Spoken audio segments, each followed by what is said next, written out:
ॐ नमः सिद्धेभ्यः।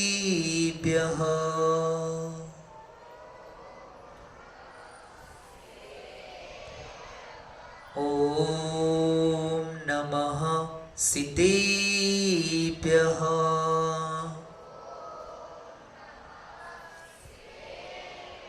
ॐ नमः सिद्धेभ्यः।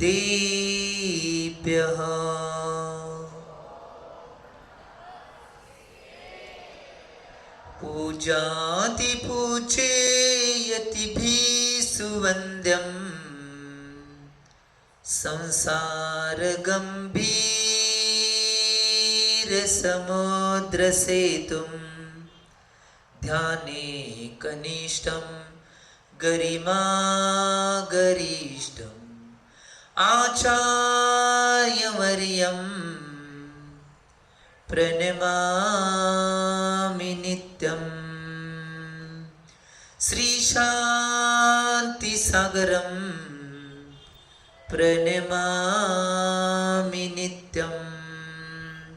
श्रीविद्यासागरं प्रणमामि नित्यम्। श्रीसन्मतिसागरं प्रणमामि नित्यम्। जय अनंत सिद्ध परमेश्वरी भगवान की। देवादेव मूलनायक 1008 शांति बरतदा शांतिनाथ भगवान की। सिद्धांत शास्त्र की 20वीं सदी के प्रथमाचार्य चर्चगुति समाधि सम्राट गुरुनाम गुरु आचार्य शांति सागर जी महाराज की। संत शिरोमणि आचार्य गुरु श्री विद्यासागर जी महाराज की। प्रातस्मरणीय शांत मूर्ति वासरत्नकर आचार्य गुरु श्री सन्मत सागर जी महाराज की। परम पूज्य आचार्य गुरु श्री समय सागर जी महाराज की। अहिंसामय विश्व धर्म की।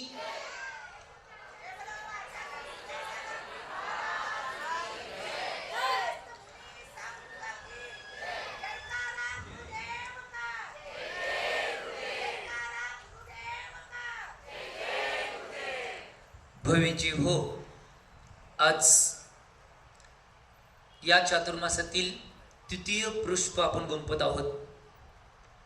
भव्य युवती संमेलन महामहोत्सव आपण साजरा करत आहोत।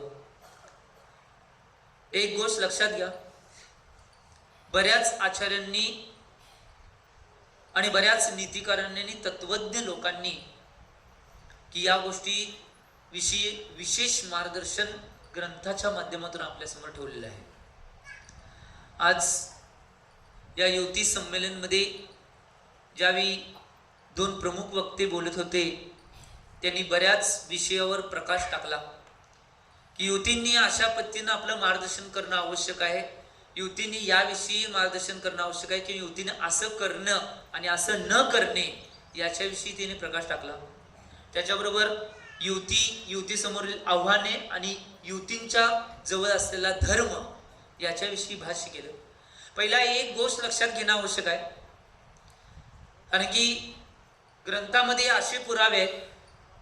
पहिला सगळ्यात महत्वाची गोष्ट काय असेल मी सांगू इच्छितोय, आचार्य भगवान शांतीसागर महाराजांचे परम प्रभावी शिष्य आचार्य भगवान कुंतुसागर महाराज ऐनापूरवाले त्यांनी एक महान ग्रंथ लिहिला आहे। त्या ग्रंथाचं नाव आहे भावत्रय फलपदर्शी। आणि त्या ग्रंथामध्ये आचार्य भगवान कुंतुसागर महाराजांनी 124 नंबरचा एक श्लोक सांगितलाय। मला मुद्दामून आज युवती संमेलनाच्या दिवशी हा श्लोक सांगायची इच्छा झाली।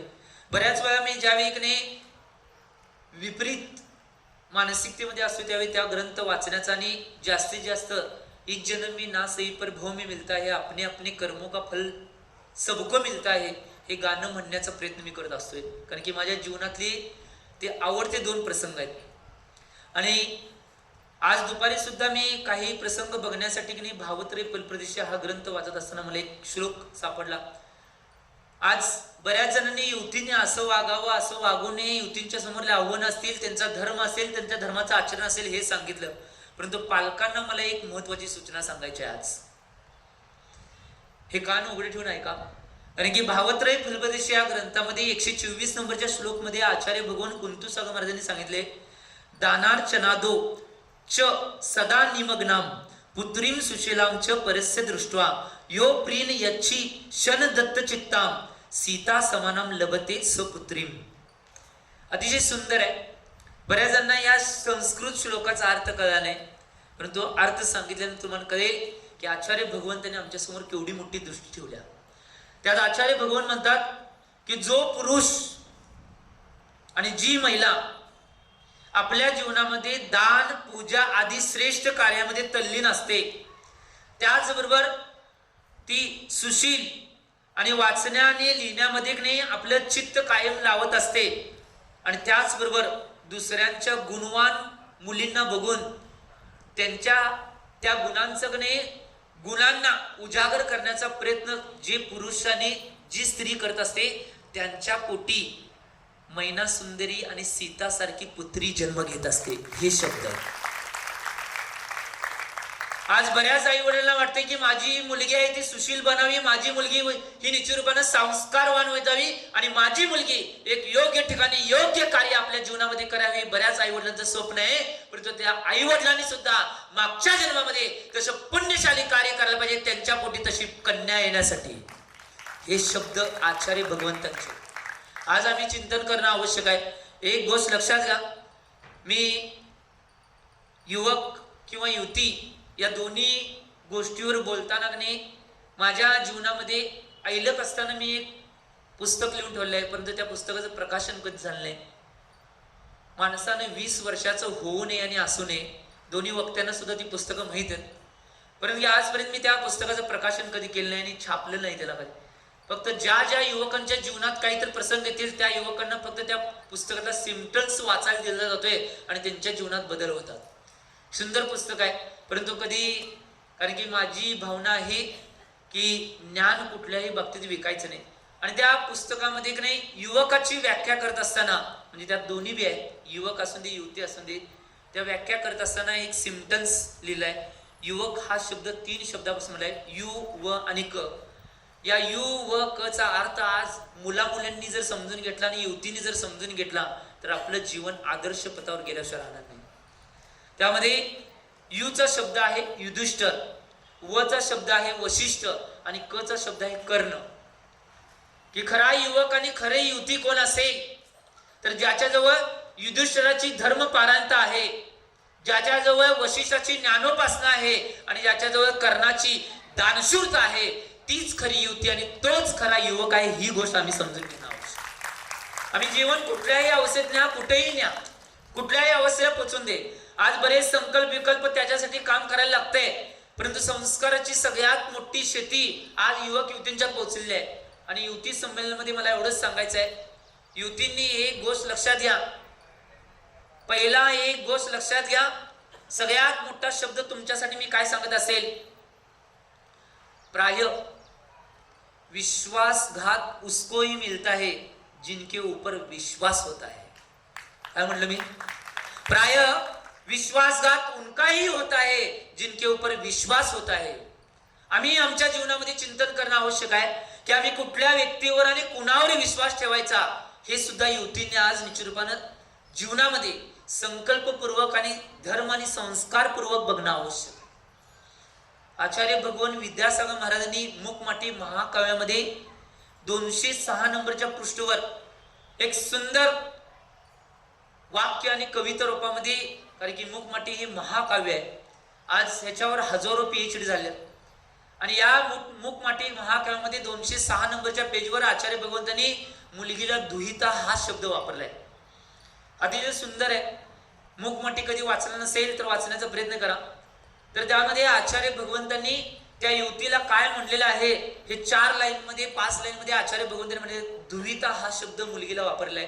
त्यामध्ये आचार्य भगवंत म्हणतात, उभय कुल मंगलवर्धिनी, उभय कुल मंगलवर्धिनी, उभय लोक सुख सर्जिनी, सो पर हित संपादिका, कही रहकर किसी तरह भी हित का दोहन करती रहती, सो दुहिता कहलाती, सो दुहिता कहलाती.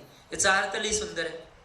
तुम्हाला कविता रूपामध्ये आचार्य भगवंतांची जी शब्द रचना आहे ती बुंदेलखंडी भाषामध्ये आहे, त्यामुळे लक्षात आलं नसेल की युवतीला आचार्य भगवंतांनी म्हणलंय उभय कुल मंगलवर्धिनी. ती उभय कुलाची मंगल वर्धिनी कोण असेल? मग आचार्य भगवंतांनी त्या मुलगीला, त्या युवतीला नाही मंगल हा शब्द वापरलाय. कारण की मंगल ज्याच्या माध्यमातून पापाचा नाश होणार आहे आणि पुण्याची प्राप्ती होणार आहे, आणि ज्याच्या माध्यमातून दुःख बाजूला जाणार आहे आणि पुण्य प्राप्त होणार आहे, त्याला मंगल ही उपाधी आहे. आणि आचार्य भगवान विद्यासागर महाराज या युगातले, या 21व्या शतकातील श्रेष्ठ आचार्य, त्यांनी आपल्या मूकमाटी महाकाव्यामध्ये या युवतीला दुहिता या शब्दाने वापरले आणि मंगल हे शब्द वापरले. काही ठिकाणी काही जण म्हणतात की बेटा संबल है, कारण की सगळ्यांना सांभाळण्याचं काम मुलगा करतोय. परंतु आचार्य भगवंतांच्या या वाक्यावरनं एक म्हणा वाटते, बेटा संबल है तो बेटी मंगल है. काय म्हणलं? घराला मुलगा सांभाळत असेल, परंतु मुलगी हे घराला मांगलिक बनवणार आहे आणि त्या घराचं मंगल पावित्र कोण राखण्याचं काम करणार असेल तर ती घराची युवती, म्हणजे ती घराची कन्या, ती मुलगीच त्या घराला मंगल बनवण्याचं काम करणार आहे. ही गोष्ट लक्षात घ्या. परंतु त्याच्या ब्रॅकेटमध्ये एक वाक्य आहे. तुम्हाला वाटलं महाराजांनी त्याच्या ब्रॅकेटमध्ये वाक्य आहे. आम्ही त्या वाक्याचं चिंतन करणं आवश्यक आहे आणि त्या वाक्याला जीवनात उतरणं आवश्यक आहे. त्याच्यामध्ये एक ब्रॅकेटमध्ये वाक्य आहे, एक शब्द जर जीवनात उतरला तर आपलं जीवन त्या ब्रॅकेट मधून बाहेर निघून त्या मंगल उपाध्याला प्राप्त करण्यास योग्य ठरेल. एक वाक्य. नीतिकारांनी आपल्या जीवनामध्ये बरीच वाक्य आणि बरीच नीती आपल्याला दिल्या. त्या नीतीच्या माध्यमातून आपलं जीवन योग्य मार्गावर नेण्याची संधी नीतिकारांनी दिल्या. त्यात श्रेष्ठ नीतिकार कोण असतील तर आचार्य भगवान कुंद स्वामी जे आहेत. ही गोष्ट आम्ही जीवनात घेणं आवश्यक आहे. एक वाक्य ब्रॅकेट मधून. मी मुद्दाम अजून वाक्य सांगितलं नाही. तुम्हाला विचार करायला संधी घेणं आवश्यक आहे, कारण की त्या वाक्याविषयी मनात भावना निर्माण होणं आवश्यक आहे. एक वाक्य. कारण की मी कायमस्वरूपी सांगते माझ्या शैलीमध्ये, माझे स्वतःचे वाक्य मी शैलीमध्ये बोलतोय की जीवनामध्ये एक गोष्ट लक्षात घ्या. जीवनामध्ये एक वृक्ष ही महान अरण्याची सुरुवात असते. जीवनामध्ये एक दगड गगनचुंबी इमारतीचा पाया असतोय आणि जीवनामध्ये एक नवीन संकल्प किंवा चांगला संकल्प हा जीवनाची सुरुवात आणि जीवनाला बनवण्याची सुरुवात असते. ही गोष्ट लक्षात घ्या. आम्ही ते एक वाक्य जर मनात घेतलो तर संबल पासून मंगल बनायला वेळ लागणार नाही. काय म्हणलं मी? संबल पासून मंगल बनायला वेळ लागणार नाही. तर ते वाक्य काय असेल? पक्षियों को दाने का प्रलोभन दिखता है, पक्षियों को दाने का प्रलोभन दिखता है, शिकारी की मायाचारी कभी नहीं दिखती. पक्षियों को दाने का प्रलोभन दिखता है, शिकारी की मायाचारी कभी नहीं दिखती. वैसे ही युवक युवतियों को जवानी की मौज मस्ती दिखते है, लेकिन जीवन की बर्बादी कभी नहीं दिखती. हे जर वाक्य ब्रॅकेट मध्ये जर घेतला तर जीवन कधी बर्बादीच्या दिशेने जाणार नाही. त्या प्रबोधनाला कधीही युवक युवतींनी बळी पडू नका. आता वक्त्यांनी सांगितलं, व्यसन असेल, बाकीच्या गोष्टींच्या आहारी जाऊन बऱ्याच मुला मुलींनी आपलं जीवन बर्बाद करण्याचा प्रयत्न करून घ्यायला. परंतु मला एकच सांगायचं आहे, त्यांच्या आई वडिलांना आणि त्यांच्या पालकांना एकच सांगायचं आणि त्या मुलींना एकच सांगायचं आहे की एक गोष्ट लक्षात घ्या. जीवनामध्ये जोपर्यंत नदी ही दोन तटांमध्ये वाहते त्यावेळी तिला सुखदायिनी आणि जीवनदायिनी ही उपाधी दिली जाते. काय म्हणाले? नदी जोपर्यंत आपल्या दोन तटामध्ये वाहते तोपर्यंत तिला सुखदायिनी आणि जीवनदायिनी ही उपाधी दिली जाते. आणि ज्यावेळी दोन तटांचं उल्लंघन ती करते त्यावेळी तीच नदी जी जीवनदायिनी आणि सुखदायिनी होती ती जीवन विध्वंसनी बनते. त्याप्रमाणे जोपर्यंत युवती आणि युवक दोन तटामध्ये वाहणार आहेत, जी धर्माचे आणि संस्काराचे आणि संस्कृतीचे दोन तट आहेत त्या तटामध्ये वाहणार आहेत, तोपर्यंत तो युवक आणि युवती मंगल आणि संबल असणार आहेत. आणि ज्यावेळी ते तट पार करणार आहेत त्यावेळी निश्चितपणे त्यांचं जीवन विध्वंस होणार आहे. ही गोष्ट लक्षात घ्या. याचं चिंतन करणं आवश्यक आहे. आज एक गोष्ट लक्षात घ्या. परत एक आचार्य भगवान विद्यासागरांनी मूकमटी महाकाव्यामध्ये एक शब्द काढलाय आहे. जीवनामध्ये त्या जर शब्दाला उतारला तर कुणाचं जीवन कधी वाया जाणार नाही. आचार्य भगवान विद्यासागर महाराजांनी मूकमाटी महाकाव्यामध्ये एक सुंदर एक कविता आचार्य भगवंतांनी सांगितले. लक्ष्मण रेषे का उल्लंघन चाहे सीता करे, राम करे, लक्ष्मण करे या रावण करे, दंडित अवश्य होगा.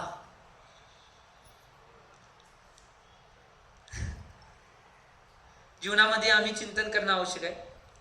जी लक्ष्मण रेषा आपल्यासाठी ओढलेली आहे त्याचं उल्लंघन सीता करून दे, राम करून दे, लक्ष्मण करून दे, रावण करून दे, कोणी व्यक्ती किती महान व्यक्ती असून दे, किती तुच्छ व्यक्ती असून दे, तो लक्ष्मण रेषेचं जर उल्लंघन करत असेल तर तो निश्चित रूपाने दंडित होणार आहे.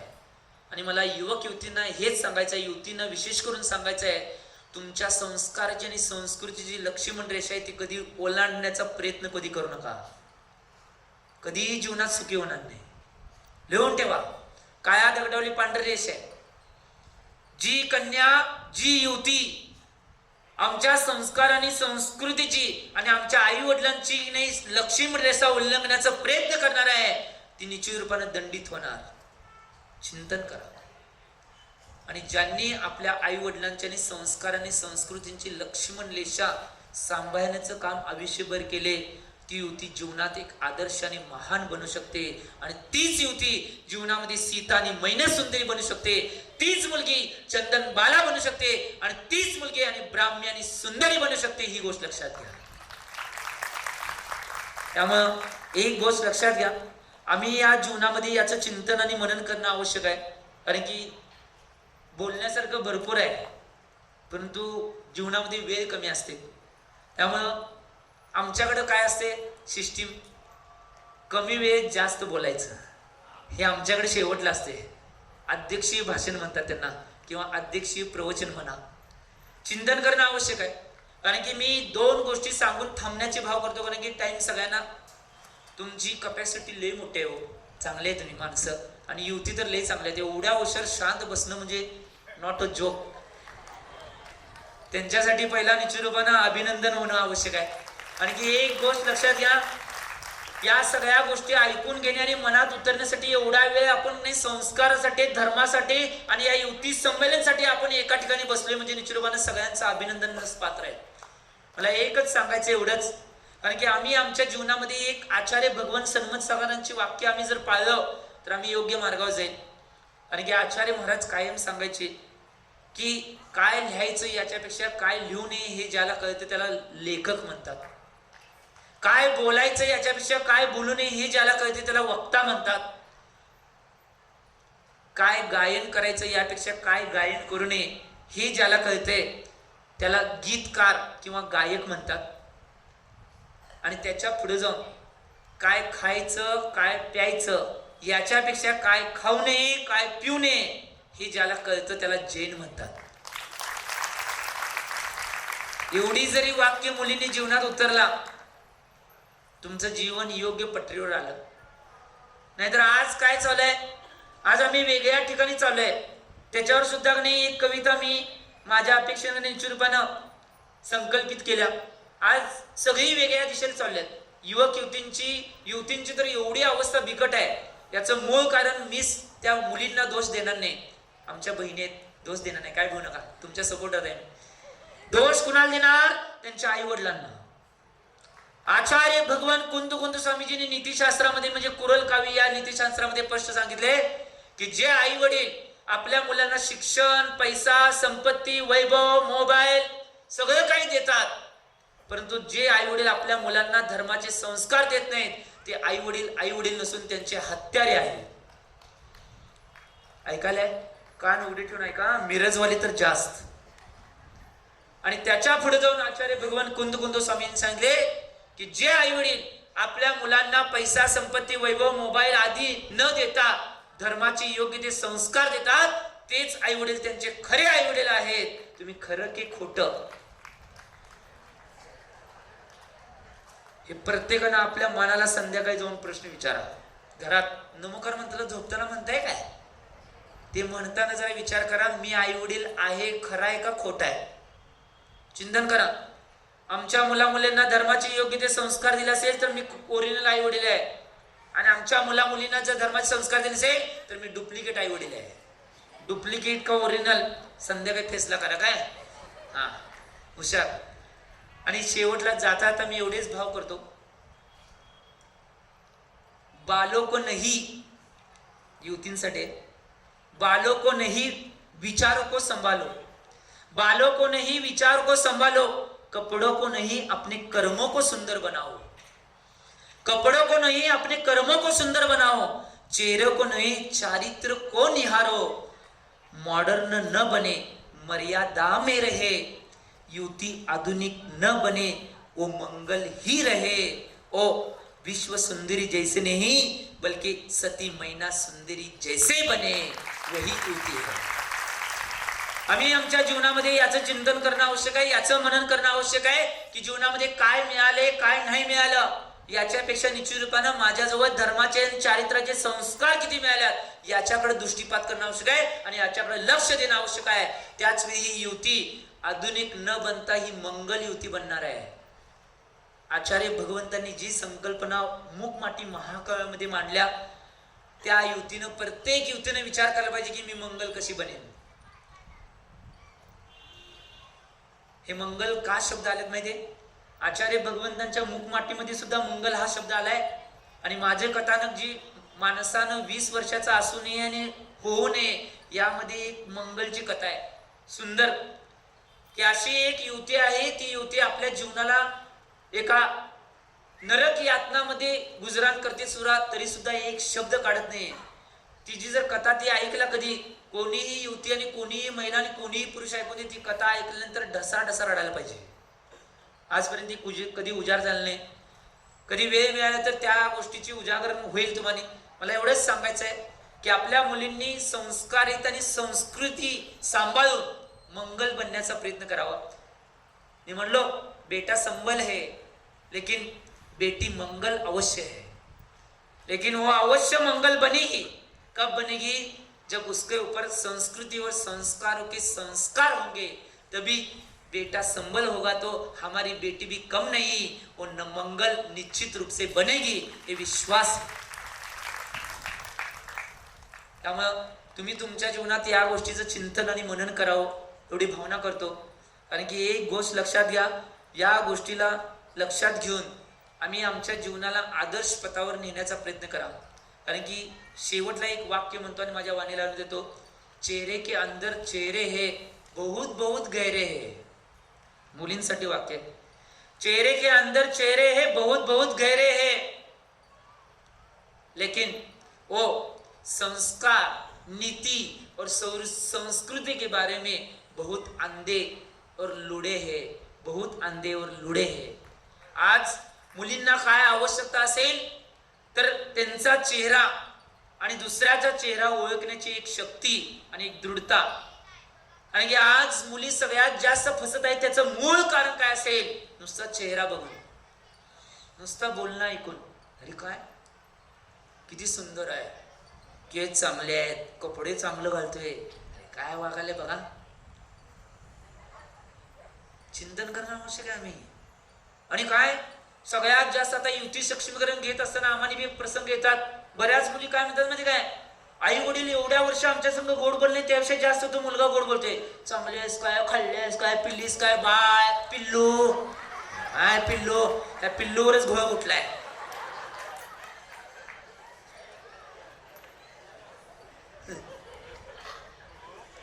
झालं हे पिल्लू बाळ म्हटले की ऐकायला काय मुलीनो, ऐका, योग्य गोष्ट.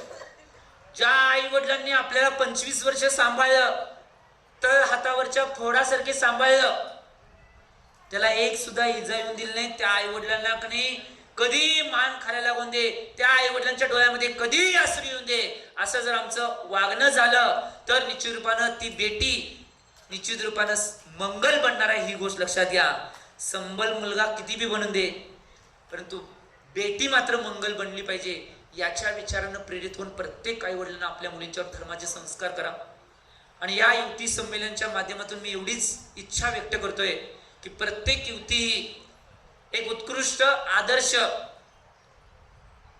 ब्रह्मचारिणी बनो, किंवा एक उत्कृष्ट आदर्श पत्नी बनो, किंवा एक उत्कृष्ट आदर्श धर्म व्यक्ता बनो. या तिन्हीपैकी काय बनला तर बना, त्याच्या व्यतिरिक्त काही बनो, हे एक जर वाक्य घेणार असला तर घेऊन जावा. माझी एवढीच भावना आहे की या युवती संमेलनाच्या माध्यमातून मुलींना एक आदर्श पथाचे संस्कार आणि आदर्श पथाची योग्य मार्गदर्शन देण्याची आवश्यकता म्हणून या युवती संमेलनाच्या मदत देण्याचा प्रयत्न केला. मी जाता तर एवढेच भाव करतो, मानव जीवन मिला है बेस्ट, उसे मत जाने दो वेस्ट. मानव जीवन मिला है बेस्ट, उसे मत जाने दो वेस्ट. पाप को दो रेस्ट, अपने आप की कर लो टेस्ट. पाप को दो रेस्ट, अपने आप की कर लो टेस्ट. तभी हम सबको मिलेगा मोक्ष का एवरेस्ट. तभी हम सबको मिलेगा मोक्ष का एवरेस्ट. जय बोलो आचार्य भगवान श्री सन्मति सागर जी महाराज की